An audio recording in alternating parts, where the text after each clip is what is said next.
I promise, and I'm delivering the scarcity mindset in corporate America, how they work so well together. No matter how much you achieve in your corporate America job, it's never enough. The pressure to improve, the fear of making mistakes, and the constant need to plan for the future are all things that breed and continues to feed the scarcity mindset inside of you. Corporate America thrives on the scarcity mindset. It's built on fear, the fear of falling behind, the fear of failure, the fear of not being prepared. And whether you realize it or not, that fear is shaping how you think about your career, how you think about money and your future. And this impacts you in corporate America and outside of corporate America. This is why I'm spending almost 6 weeks talking specifically about the scarcity mindset. In today's video, we're breaking down exactly how corporate America conditions you to operate from a place of scarcity and not a place of abundance. Most importantly, I also want to talk about how you can shift your thinking into an abundance mindset while thriving in your job or planning to exit it. Because here's the truth. The system is designed to keep you chasing, but you don't have to play by these rules. So here is a quick breakdown of this video. I'm going to talk about what I'm calling the corporate scarcity cycle, how things like continuous improvement, risk mitigation, constant future planning, setting goals, and etc. keeps you in survival mode. Then we're going to talk about why corporate keeps you in fear, the hidden psychological tactics that makes you anxious about your career and your financial security. But you know, on this channel, I'm all about practical steps. Once we understand how corporate America works to F up with our minds, we're then going to move towards action and start talking about how to break free.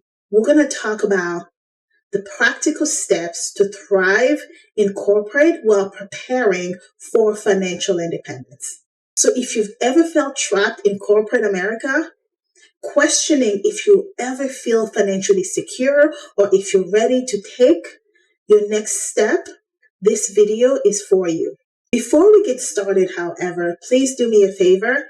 Click the like button if you are ready to take control over your mindset and your career.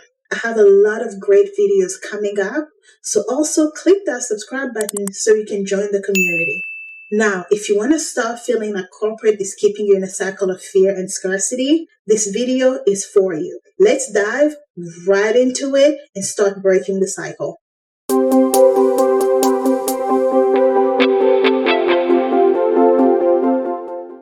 Hello everyone, welcome back to Lessons Lived. For those of you who are new on this channel, my name is Nandy. On this channel, we don't chase hype, we don't believe in shortcuts, we believe in building wealth the right way, the grounded way. This is the channel where ambitious women learn how to leverage their careers to build side hustles that build long-term wealth on the side. You're not just here to watch, but you are here to join the Power Move Collective. You see, we believe that wealth isn't an escape plan.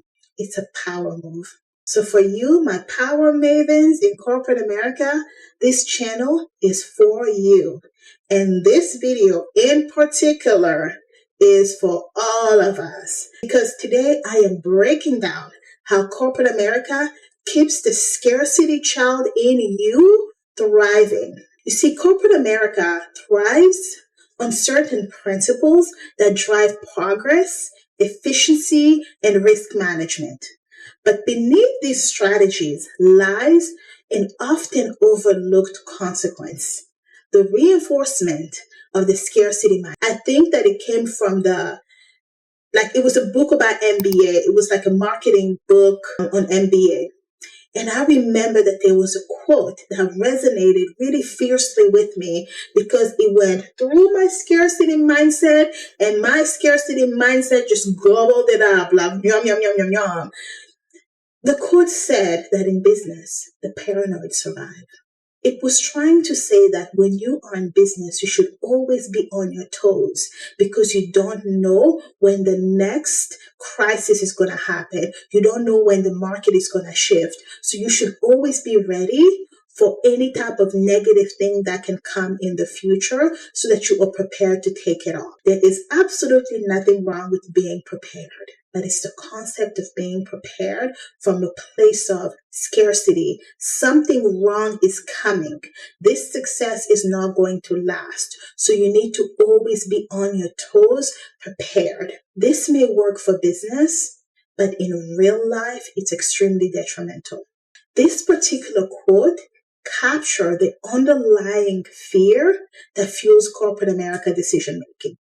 One that many professionals, you and I included, are unknowingly internalizing. At its core, the scarcity mindset is the belief that resources, opportunities, and success are limited. This fear of losing out or being unprepared creates a cycle of stress, overwork, and constant worrying about the future. And for somebody like me who's very anxiety driven, oh, this quote was perfect, right? So if you've ever felt anxious in a corporate America setting despite excelling, it may be because the very principles that are governing business are also cultivating a sense of impending risk, forcing you into a mindset of you are never enough. So now let's break down how corporate fuels this scarcity mindset, but most importantly, how you can shift towards an abundance mindset while thriving in your career. So here are the different ways that corporate American mindset is fueling your scarcity. The first one, continuous improvement equals perpetual deficiency.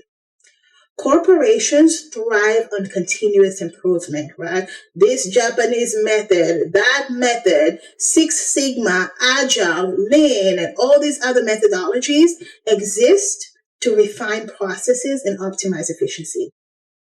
I don't mind. We need to optimize our efficiency. But the unintended consequence is the belief that nothing is ever good enough. Have you ever worked for companies in corporate America where you're like, man, we're continuously improving, but we're actually not improving, right? So they will fix this one thing, this will fall apart, and then they just keep fixing. No matter how much you achieve, there's always more and more and more, another metric to hit, another process to refine, another level to reach. While growth is important, living in a state of perpetual optimization can actually make you feel like you're constantly behind. So this then fuels anxiety and prevents you from ever feeling a sense of accomplishment. Even though you're accomplishing, the signal that's being sent to your brain is that you are actually not accomplishing. You need to strive for more. You need to keep working. You need to keep grinding this bicycle of accomplishment, accomplishment, accomplishment. This is how I want you to shift into abundance. Redefine success for yourself. Even inside of corporate America, have some barometer that governs success for you. Instead of constantly striving for perfection, acknowledge and celebrate your progress, recognizing that improvement does not mean inadequacy. Let me repeat that so that the people in the back and the stubborn little girl inside of your head can really sink that in. Improvement does not mean inadequacy. It's a natural part of evolution, not a sign that you are falling behind. The second way it manifests itself is with risk mitigation equals failure. Corporate strategies prioritize risk mitigation. Every decision must be data backed. Every investment might have a justifiable ROI, and every move hedges against loss. This instills a deep fear of making mistakes. As an employee, you learn to operate from a place of caution rather than creativity. I'm going to tell you, even when I was in the lab, instead of moving from a place of creativity, I was constantly moving from a place of caution. And this very much leads to avoiding risks that could very much lead to growth, because we all know, I know in my business, when I take certain risks, especially when they're calculated smart risks, it always leads to growth. This corporate fear of failure seeps into our mindsets, making us hesitant to take a leap in our careers, to negotiate salaries, but it just doesn't end with your career. It manifests in other parts of your life, because let's make one thing very clear. What I'm doing here is I am not saying, I'm going to pause this video right here. I am not saying to you that corporate America is making you these things. What I am saying is that inside of you, there is an inner child that needs to be healed, that was trained and taught to live in scarcity. So when you grow older, most of us are now growing out of it because there are circumstances around us that are continuing to feed the scarcity mindset. We are going to link a video up here of the scarcity mindset in childhood so that you can see how it starts when you're a child, but when you get older, it's even harder to get rid of it. Our very corporate American system is continuing to feed that scarcity mindset. It's a beautiful conspiracy. I'm just kidding. I won't go into there. But sometimes it does feel like there's a conspiracy where from the time you're a child, your parents indoctrinate you into the scarcity mindset. Religion indoctrinates you into the scarcity mindset. That is also a video that's coming up. And then corporate America does it too. So breaking the chains of scarcity makes it really hard. Now, tangent over. Let's get back to the video. Here is how I want you to shift from fear into abundance. Failure is not a crisis. It's part of success. Failure and success go hand in hand. You cannot have one without the other. It's part of you. That's like saying that you can have your hand without your fingers. They go together. They go together. The corporate world may punish mistakes, but in reality, the most successful people, both inside and outside of corporate America, are those who take calculated risks. So reframe risk as an opportunity rather than a threat. The third way it manifests itself is forecasting and future orientation equals anxiety about what's next. Companies are obsessed with the future. Quarterly projection, 5-year plan, economic forecast. The pressure to anticipate and prepare for every possible outcome breeds a sense of constant uncertainty. You're always thinking ahead, wondering if you're prepared, if you'll still be valuable, if you will remain employed. This forward-looking nature can make it almost impossible to feel secure in the present.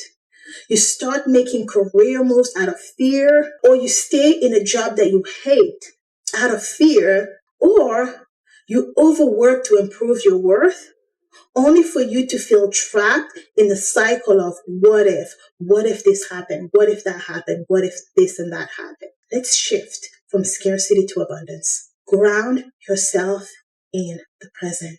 Yes, don't get me wrong. I teach planning. I believe in planning, but the problem is not planning.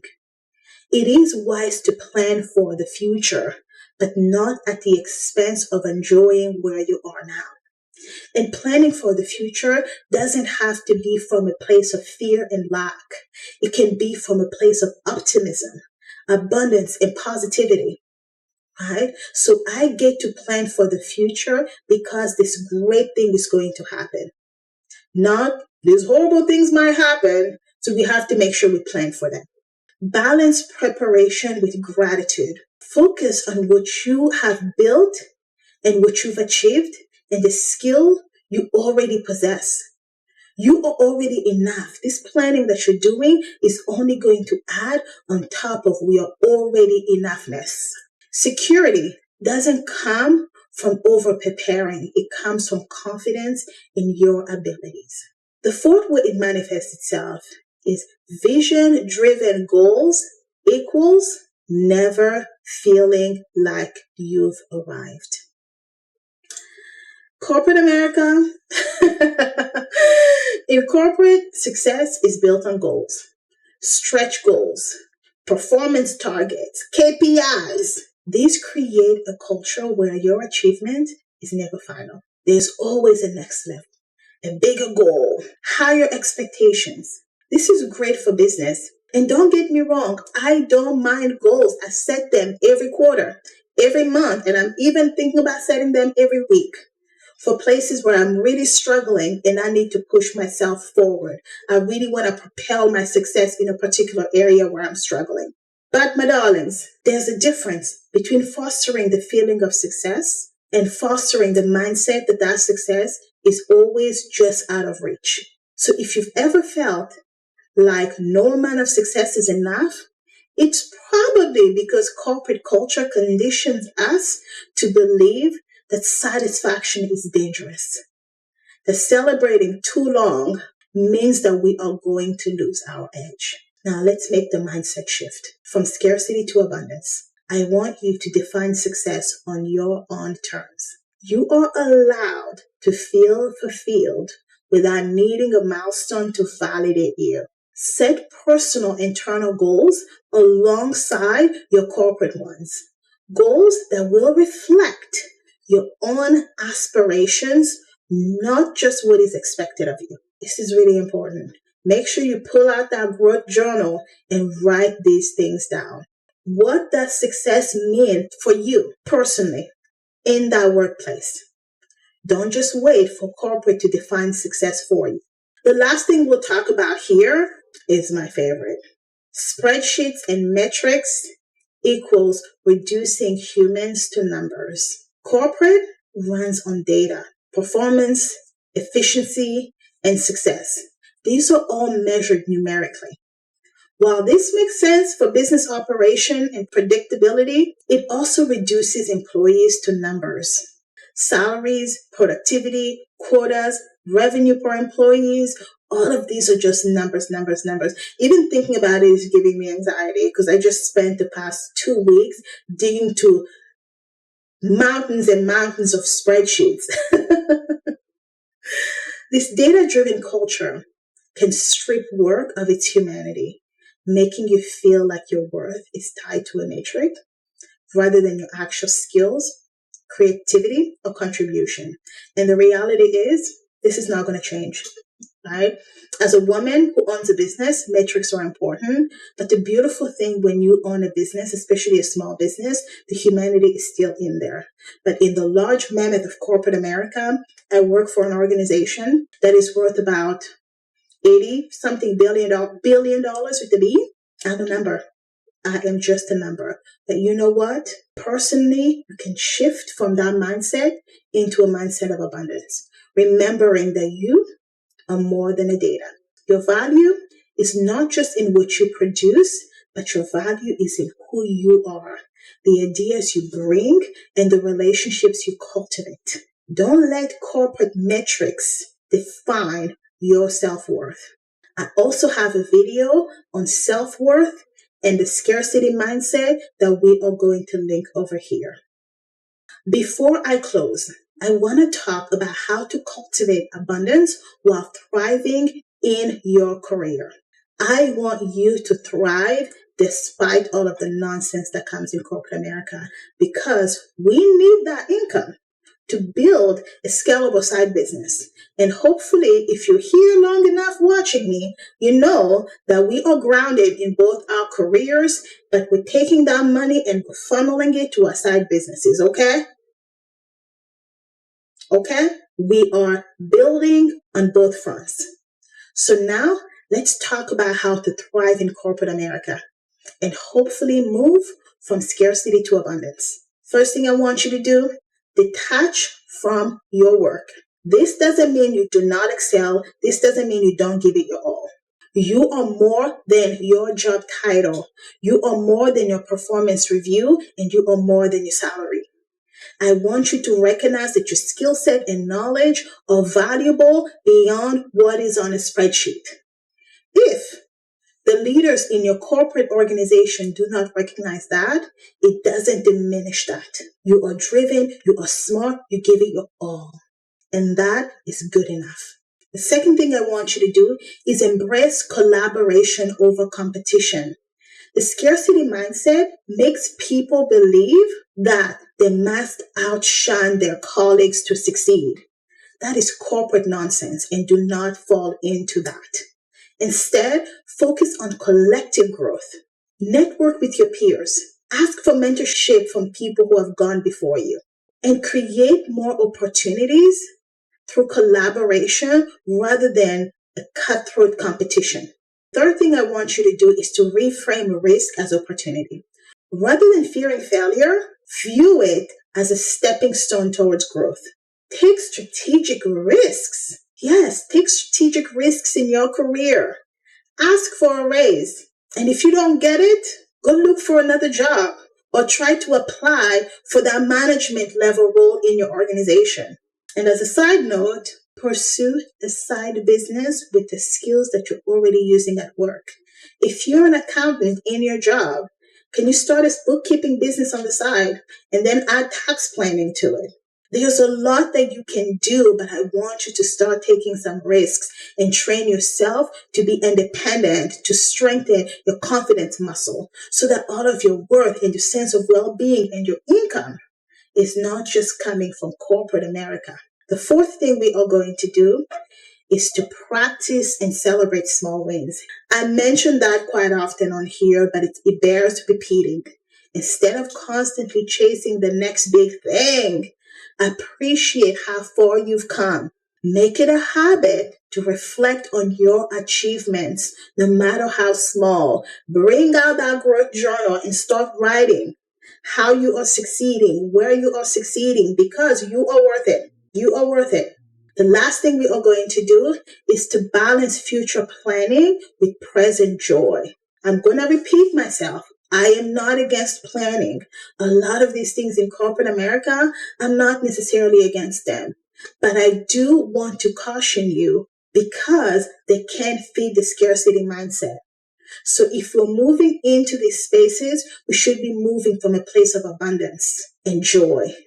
Ambition is important, but do not let it rob you of your enjoyment of your current success. You guys, this is the first time in my life that I've started taking a step back to be like, yeah, I did that. Yes, I did that. Pat myself in the back. For a very long time, though, I never did. You need to create the space to celebrate, to breathe, and to acknowledge your own progress. It matters, and you are worth it. Before I go, I want to remind you that corporate America is designed to run on efficiency, on strategy, and to be very future oriented in its thinking. But that does not mean that you have to internalize its scarcity driven mindset. The very principle that makes businesses successful can also create stress, anxiety, and the feeling of never being enough. The key, however, is to operate within the system while freeing yourself from its mental constraint. Do not let it feed your scarcity child.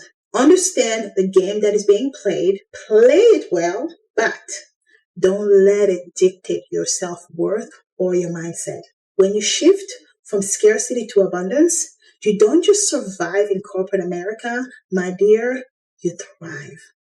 If this video resonated with you, please share it with a friend who needs to hear this message. Let's break the scarcity mindset together. Don't forget to subscribe for more insight on career, finance, and building a business on your own terms. If you want to be a part of our powerful community of like-minded women, please join our Power Move Collective community. The link is in the description below.